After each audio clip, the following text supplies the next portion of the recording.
sum. Vertically, you will get also the same sum. But there is this very special relation here, which is how surprising. Okay? And the first time that I saw it, I became very surprised. And well, it's just stuff. Algebra. There is some algebraic structure there. Okay. Okay, but the other that I want to talk about, which is very close to the magic square that we have here, but it is not exactly the same, is this one, which is kind of analog in dimension 4. Okay, this is a magic square that appeared in India. The other one was from China. And well, the properties are more or less the same. You take the sum along the rows, the columns, and the diagonals, but actually there are many more combinations, and they give you the same sum. The sum is 34. So if you take, for instance, these two numbers here, 12 and 2, and 5 and 15, well, this is kind of diagonal. It's a broken diagonal. It still gives you the same sum. Actually, any diagonal, any broken diagonal, also this one, 14, 2, 3, and 15, gives you the same sum. Okay? And there are many combinations. Okay? These combinations also give the same sum. This one, this one, this one, this one, this one. And maybe there is another one. Maybe there is another one. Okay. There are 52 relations in this one. This is really a wonderful object. And what is nice is the history of this, because nobody knows who realized this configuration for the first time, but the point is that it is graved in a temple in India, in the center of India, in the sacred city of Khajuraho. Okay? So next to this kind of sculptures of the gods in India, very explicit which are very explicit, actually a kind of sexual sculptures, there is this magic square. So this is written in something which is close to Sanskrit. So I can recognize some numbers here because I know the magic square. This is 14 and this is 4. And it's the very same that I showed you. Okay. And there are many sculptures. So again, so I used to give this talk in front of children, so I have to censor it. Okay. But this is the magic square, believe me, and these guys are these two gods. This is Vishnu and this is Lakshmi, okay. Which is next to them. Why it is there? So the temple is from the, I think, 11th century. Okay, so it's really amazing. And let me just say one thing. So this magic square has a name. It is called the Chautisa Yantra. Chautisa means 34, and Yantra is, I think, it's an international word now. Like a Yantra is some object that gives you some harmony. So this is a Yantra of numbers. And there is another famous Yantra. This is called the Sri Yantra, which is very famous.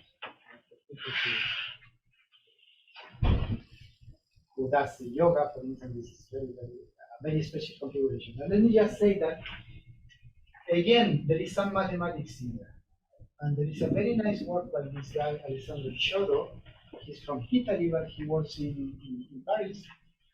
It's a paper in press 2 years ago about the geometry of this configuration.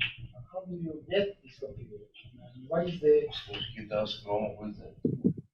Yeah, there is he computed the degree of freedom for this configuration. So it is not unique, but it's really very nice. You should take a look at this. There is. So do you know Alexander? Alexander worked in algebraic geometry. So he discovered that there is some kind of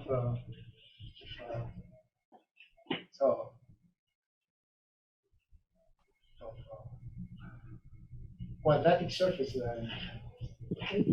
But this is a really very nice paper. So again, there was this Chautisa Yantra of numbers with some special configuration, and this Sri Yantra with geometry, and both symbols have interest in mathematics.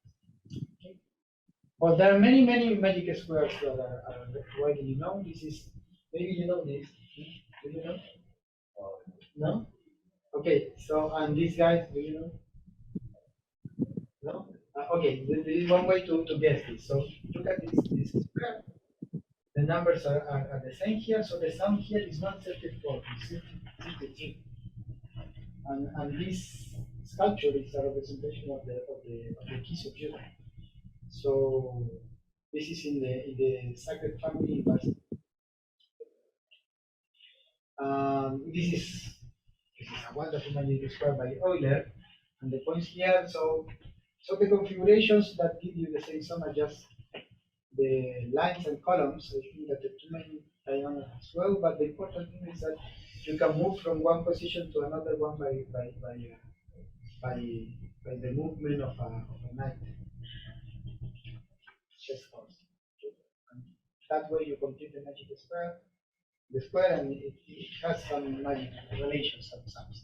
So this is Franklin's magic square, another one which is very interesting. And this is what you have here. This is Durero magic square. Okay, you see. Let me show you again the configuration. So this is engraved here, and this is a famous stuff by Durero, which is called melancholy. And it's very nice. There is this polyedron here. A lot of discussion about what is this polyedron, what is precisely the geometry. But the point here is that you can discover the date where this was produced. It is here.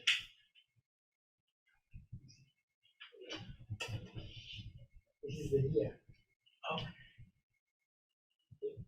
But the point here is that because of that, it has less properties than the Chalkiserian. And it has many sums that give you the same number, but not the 52 that has the Chalkiserian. Because of this. Okay? And this is kind of things that I will explain. Okay? So, and Durero knew perfectly well that doing this, he was forced to somehow to break some symmetries. I like to call the sum relations as symmetries. Think about them as symmetries. So this is what I want to explain. There is another magic square which is very nice. So I was thinking about this, and well, let me just try. So the numbers here are not consecutive numbers, but again you have many relations, and they all give the same sum. But the point here is that again there is a date here, which was the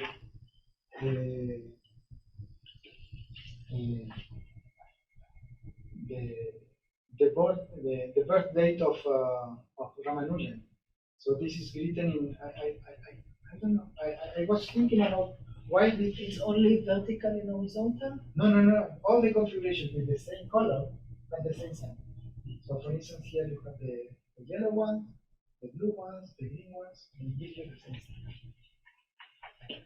And the point, the complementary point here is that this is December 22, 1887.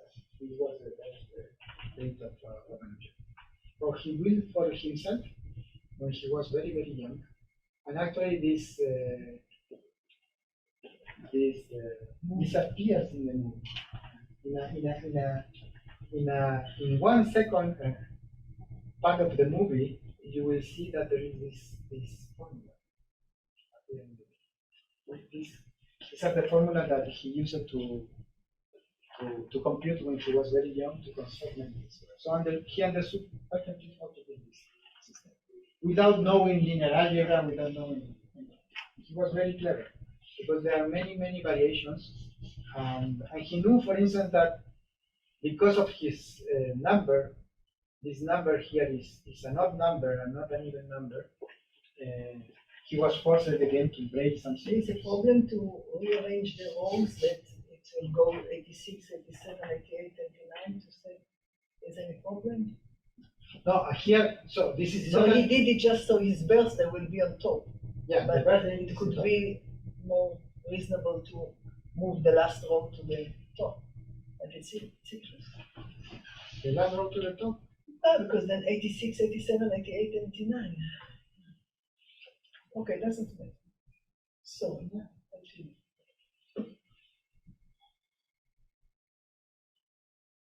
Okay, and what I want to explain is how to build this, and I want to explain that there is some very nice extraction, mathematical extraction. Okay, let's go. So let's put some linear algebra, elementary linear algebra. This is a general formula to build a magic square in 3 by 3. Okay, there are 3 degrees of freedom. You take 3 numbers S, M, N, and you complete this number and you get a magic square. And vice versa, any magic square is, appears this way for some number S, M, N. This is the so it's very strange because this normal form, this formula appears quite 2 centuries ago. So before it wasn't known, although it wasn't in the literature. But although Euler and many people work on magic squares, this is Lucas normal form, and this is a general. It's an olive. It's an olive. Yeah, you take. So you know there are 9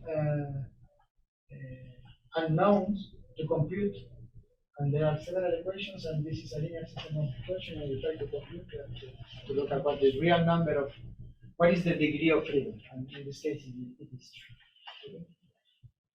And if you go to dimension 4, okay, and you want to put your any number here, your birthday, for instance, you take 4 degrees of freedoms, and there are 2 more degrees of freedoms.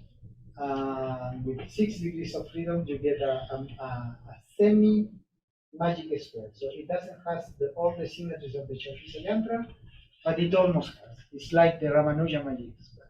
So this is how it's made. So you put any number M and N to some precise date here, and you get a magic square. Just 20 numbers. And in case where A plus B plus C plus D is an even number, you can do better.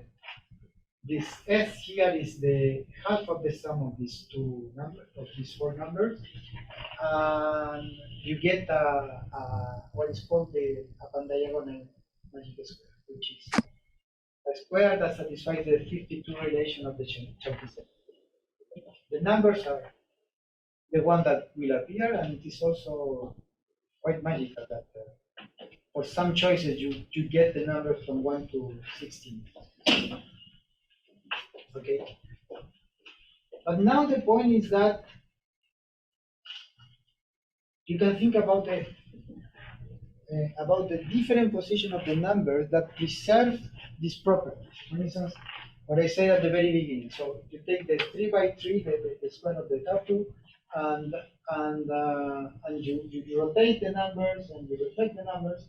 You get other configurations that satisfies the same property. And you can study these kind of things for any configuration. So you can naturally define a group of automorphisms, and in general, these are very hard to compute. Actually. So let me give one of the possible definitions. There are many definitions, but one of the possible definitions is the panmagic group. It's the group of permutation of the square of order 4, that transform every panmagic square into another panmagic square. Okay, so what are the movements, for instance, that I can do with the Chauffeur diagram? How can I move the numbers so that the resultant square has still all the properties that had at the very beginning? Okay, and there are some movements that are obvious. So if you rotate, then rows becomes columns, columns become rows, and diagonals in one direction become diagonals in another direction. So this is a good movement. But there are many other movements that preserve these properties. And this group is very, very interesting. And of course, you can define the same kind of group in higher rank, in higher dimension if you wish. But this is already very interesting. Okay, and this is what I said before. If you look at the magic group in 3 by 3, then this is naturally isomorphic to the dihedral group, which means that besides the rotations and reflections, nothing can be done, okay, which is kind of very natural stuff. And if you go into dimension 4, there is a theorem that actually I proved some years ago, and then I went into the literature. There is only a few papers on this, and I discovered that these two guys, particularly these two guys, Rosen and Walker, had already considered this problem in a very nice paper in the 30s actually, but that became somehow forgotten. And the theorem is that the group of permutation of the panmagic square for the four that preserve the panmagic relations is a group with 384 elements. So it's a very big group, and it is naturally isomorphic to the group of symmetries of the hypercube. So there is some hypercube hidden there, which is really fantastic. I mean, this square appeared in the temple in Khajuraho. Nobody knows who put it there, and moreover, there is some hypercube extraction on it. And I also attribute this theorem to many people, and I include this Indian mathematician Narayana Pandita, who worked on this, and he was the first guy in showing that actually that there are 384 possible configurations, but there was no group structure at that time. So he only proved that he only counted the number of configurations. But this is a really very nice paper, not paper. But he wrote a book on this, and this is the reference of Rosen and Walker. It's a very nice title. This is a Duke paper, which is called the algebraic theory of diabolic magic square, because on magic square are sometimes called diabolic magic squares. This is from 59. And the work of Narayana Pandita is this book, the Gani Takamudi. And again, he proved that there are 384 magic squares of order 4, but there is no analysis of the symmetries because there was no notion of symmetry of group structure at that time. Okay? So how did he know he had all of them? Probably. How did he know he had all of them? He proved that. It's a genuine book of mathematics. Okay. He used to work in combinatorics. He knew many things, and he proved that there are. And actually, he gave an algorithm to get all of them. And this algorithm is kind of based on movements again of the nightingale. It's a very nice book. So this mathematician here, Gautami Boudik, who works in Lille, managed to reconstruct this book. She explained to me that actually in the book there is a full proof of this. So there are some references here. So unfortunately, they are only in French and Spanish. But I think that this website is going to be translated also to English quite soon. Okay. But if you want to go into the proofs of what I will present now, you can take a look on this paper, on this.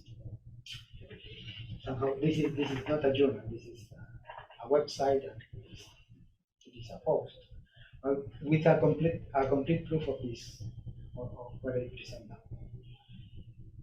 So, so this is the goal. So to show what I want to show at least is why there is an hypercube which is hidden. Okay? And for that, well, we have to go into the formulas and to look at them very carefully. And one can recognize many things in the formulas. For instance, again, I will come back to that. So if you take some position here, say this position, and you look at the number that appears here, this is just computation. So the formula appears after computations, and it turns out that the sum of this number and this number is equal to S. Remember, S is the half of the sum of the numbers in a row. And this happens everywhere. If you take this number here together with this number, the sum is equal to S. So there is a certain rigidity on the configuration. Okay? And in the case of the Chowkisa yantra, A plus B plus C plus D equals 34, so S equals to 17. And let me just show you something. Let me go back here. Oh, I will. Maybe I will do something. No, reinforce. So this is your magic square, and the sum is not 17. You see, it is not a panmagic magic square. So the sum along certain rows is not the 34. You see, 2 plus 8 is 10. This is 9, I think. But this is still okay. Here, this number plus these numbers is the sum is not 34. Okay. So this is not a magic square. It is a magic square with some extra properties, but it doesn't have all the properties of a magic square. It is not like this. Okay, this is what I mean. And in a magic square like this, there are many properties, and the point is that, you see, for instance, this allows to give another algorithm to construct all the magic square with numbers from 1 to 16. Is that you put 1 in any position, and there is a constraint. When you put 1 in some position, then you are forced to put in the neighboring positions 12, 14, and 15. It is like that. Okay, there is no other way to do that. And once you do this, there is a unique way to complete the square so that it becomes a magic. And this is another algorithm.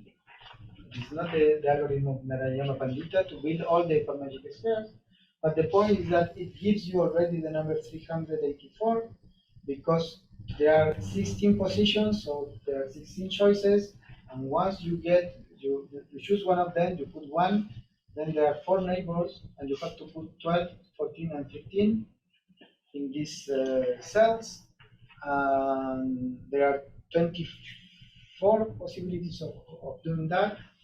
And you have 16 times 24, and this is 380. Okay, this is one way to see the thing, but of course, this requires a proof. It's a lot of case by case analysis, but actually it works. I mean, it's not very hard. So what I want to show now is how the hypercube structure emerges. So this is a summary of all the properties of the Chowkisa. So in each square, the numbers that appear with the same color give you the same sum, 54. Okay, you can take a look on any of these sums, and you will see it is. So this is 52 combination of numbers that give you the sum. Okay, and now I will erase the numbers, and I will just keep the configuration. And what happens is that if you go into the general formulas of panmagic squares, this is still true. So the numbers that appear in the cells with the same color will give you the same sum. This is totally general. This follows from the general formula. But the point is that there is some structure in this, and the structure comes from geometry. But the point is that the geometry is not the Euclidean geometry. the geometry to look at this. Okay? And the right geometry is kind of combinatorial geometry. So the geometry is that I will put some geometry between these between the cells. So I will define a distance between the cells. And the distance between the cells, between one cell and say this one and this one, will be the number of cells that you have to cross to go from one to another. So for instance, between this one and this one, the number is, so I have to cross once, two times, three times. So the distance is equal to 3. So if you go from this to this, the distance is the maximum one. This is equal to 4. From this one to this one, so I can go 1, 2, 3. And this gives you a space of 16 points. And the issue here is that when you look at these configurations with that metric, this one and this one become the same. Because you see here, you have one cell, there is one cell which is next to it, there is one cell which is at distance 2, and this cell, this is what I didn't measure, are actually at distance 1, because you can go from this one to this one by crossing this and appearing this in this cell. So this is a configuration where you have one cell, another cell at distance 1, another cell at distance 1, one cell at distance 2. And this is the same here. You have one cell at distance 1, one cell at distance 1, and another cell at distance 2. Very good. So,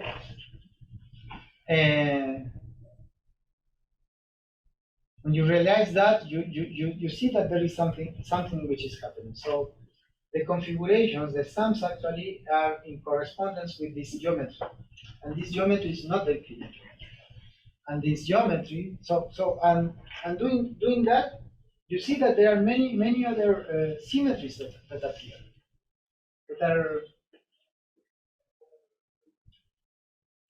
that are not obvious. For instance, this symmetry, this is an order 2 symmetry that sends this cell into this one, this into this one, this into this one, this into this one, and the other 8 cells remain fixed.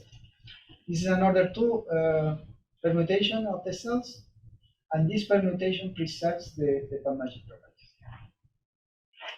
And it is not obvious at all. This is not an Euclidean movement. This is an order 3 permutation, which is somehow strange. It fixes this and this, but here there is a kind of permutation again. Okay. It arises when looking at the formula, you get what works. This is an order 6 permutation that preserves the panmagic properties. This is an order 8 permutation. And the point is that these are permutation of this object. So there is another object with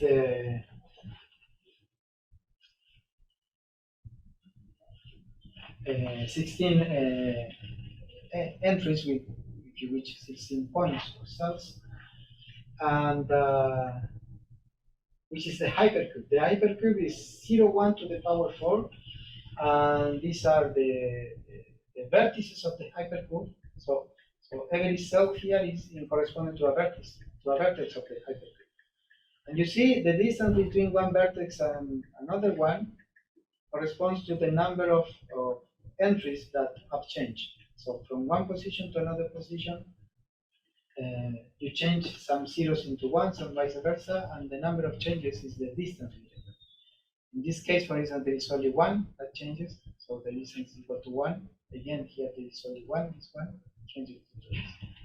The maximal distance is between opposite cells, and all the entries have changed. And the point is that when you think about the panmagic square as a configuration of numbers that are not put in cells but are put in the vertices of the hypercube, this becomes very much it's a kind of correspondence.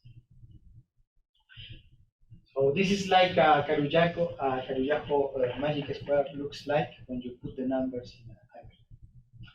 And these are all the configurations that give you the same sum. Okay, so change completely the picture.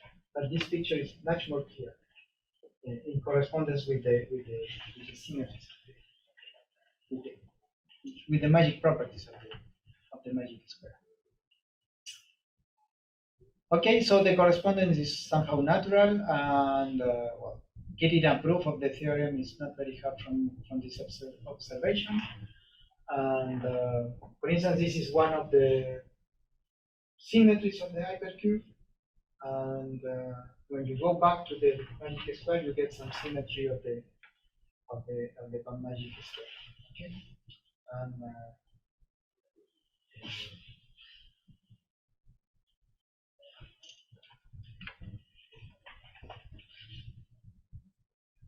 and the point is that, well, it is very well known that the hypercube has also 384 symmetries, because you can send one vertex to any other one, and after that you have to send the 4 neighborhoods of the vertex into the 4 neighborhoods of the other one. So you have 16 possibilities to move one vertex to another one, and then 24 possibilities for moving the edges. And once you have done these choices, there is a unique way to extend this map into a symmetry of the hypercube. So there are 384 symmetries of the hypercube as well, and these are in correspondence with the magic squares, so the panmagic squares. So there is a nice group structure, and well, this is not an issue of the presentation. So so it's better to think about the hypercube in base 2 notation as the sequences of zeros and 1, and that way there are translations. You can add 0, you can add 1 to some coordinate. So there are 16 translations, but these are not the translation of the trigon plane. These are translation on the on the hypercube. So translations on the hypercube are ordered 2 maps. And the important part here is that this is very well understood. What is the group of automorphism of the hypercube? It's a semi-direct product between S4 and C over 2 to the 4. So this is a nice group. This is in particular, this is a solvable group.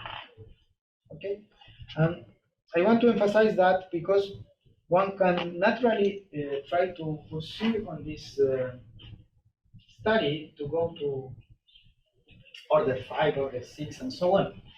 This is a fantastic magic square of order 5. Again, this is a magic. It has 120 relations.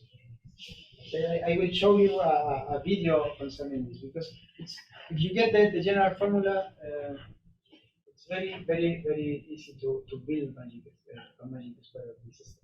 But actually, it comes from the Arabic word. I don't know exactly from where, but there is a complementary relation. Is the fact that if you take the center here is this number, and any position together with the complement in relation to the center gives you the same sum. So 2 plus 24 is 26. 6 plus 20 is 26. 19 plus 7 is 26, and so on. 9 plus 17 is 26. And so on. So it comes from the Arabic word, again, and it is a kind of arithmetical representation of Arabic. Which Arabic word? Which Arabic? I don't remember exactly. But I think that no. But I think that this magic square has an author. This is so I forgot. I'm sorry. I think this has an author. It is not the same as the case of the Chalkisayam, and nobody knows who produced it. And this was the next system. So they became masters in producing magic squares of order 5. Okay, and these are the 100 extra relations. So you have 20 relations that are the sums along lines, columns, and the diagonals in one and another relation. And there are 100 extra relations, which are these kind of pentagonal configurations. These are centered in the middle here, but of course you can center them in any position. So you have 4 configurations, extra configuration for center at any position. So you have 4 times 25, which gives you 100. And these are all the relations in general. And there is a very nice formula for this. There are 2 formulas actually. This is very nice. This is the way in which De Lahire and Euler talked about this. This is a Greco-Latin magic square, which is a combination of 2 families of numbers.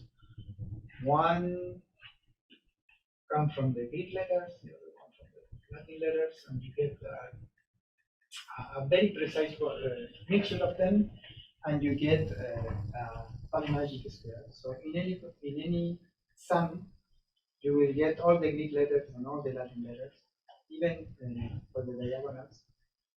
So you get all the magic properties. So and this is a general formula, except for one thing, is that you can add some number to all the entries here. You can subtract the same number for the entries here, and in the right you will get the same thing. So these are here you have 10 parameters, but actually there are 9 parameters there. So the space, if you wish, the vector space of a magic square of order 5 has dimension 9. That way. And you can also think about what is the panmagic group, and the panmagic group here is very large. It has this number of elements, but the algebraic structure is very simple. It's this semi-direct product between this order 2 group and this permutation group. And this comes very explicitly from this, because what is this? This is related to the fact that you can permute the entries here, the same here, and this order 2 factor comes from the fact that you can change Greek letters into Latin ones. Okay, but the proof of this requires some exercise, and the exercise is a very nice lemma in arithmetics. If you have 2 families of numbers, such that the sum of them gives you all the numbers from 0 to 24, then these families are necessarily these 2 ones. So one of them is all the numbers from 0 to 4, and the other one are the multiples of 5. Okay. You really need this to complete the picture to know that these automorphisms that are naturally defined here are actually they are all the isomorphisms. So who wrote this?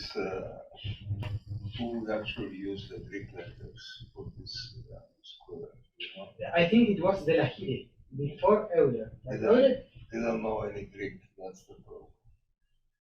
The correspondence is wrong. But the correspondence is wrong. But that's okay. I mean, no, it's not completely wrong. One letter. Okay, I see. Okay. So if it uses gamma, it should be G there. Yeah, you're right. Okay. This is, for instance, a magic permutation of a pair. Okay, and this is, let me, maybe we will see if it works. There is a video here. So this is one way to display this stuff. So this is a little bit slow because what you are seeing here are 120 relations of a particular panmagic square, which is a kind of arithmetical tribute to Galois. Okay? So they all give the same sum, and you will see the relation with Galois in the end.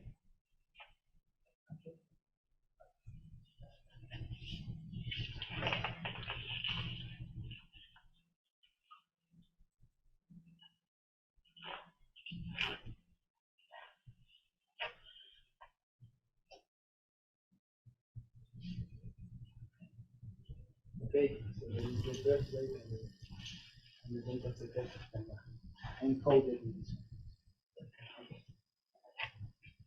one. And using the general formula, one can produce this. You get the degree of freedom to produce this for any number. Okay? And now the question that I have. So this is very nice, but it only works up to dimension 5, up to order 5. So it is impossible with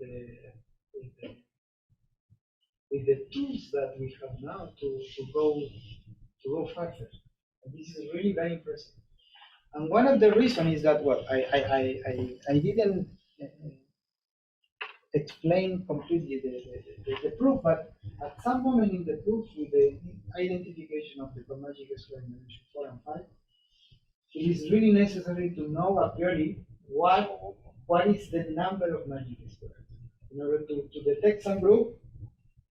And this group has the right quantity of elements so that it is corresponding to the quantity of magic squares.